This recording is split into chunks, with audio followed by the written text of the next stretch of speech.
বিশাল ক্ষেপণাস্ত্রের শহর তৈরি করেছে মধ্যপ্রাচ্যের অন্যতম পরাশক্তি ইরান। তেহরানের শক্তিশালী সব ক্ষেপণাস্ত্রের পাশাপাশি সেখানে মজুদ রয়েছে নতুন প্রযুক্তির বহু মিসাইল।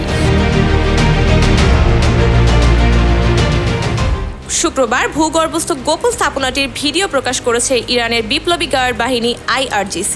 তাদের দাবি, যে কোনো মুহূর্তে যে কোনো স্থানে হামলার জন্য প্রস্তুত ভূগর্ভস্থ এই স্থাপনাটি। প্রকাশিত ভিডিওতে দেখা যায় অত্যাধুনিক প্রযুক্তির মিসাইলে সুসজ্জিত মাটির গভীরে ক্ষেপণাস্ত্র ভাণ্ডার। সুরক্ষিত এই স্থাপনায় রয়েছে ইমাদ, কদর এবং কিয়ামের মতো ক্ষেপণাস্ত্রেরও মজুদ।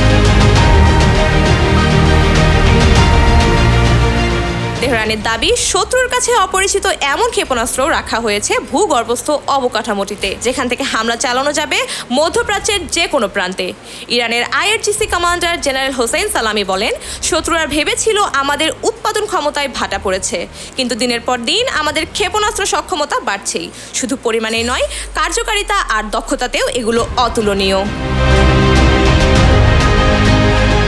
Nusrat Jahan Anika, news 21 international desk.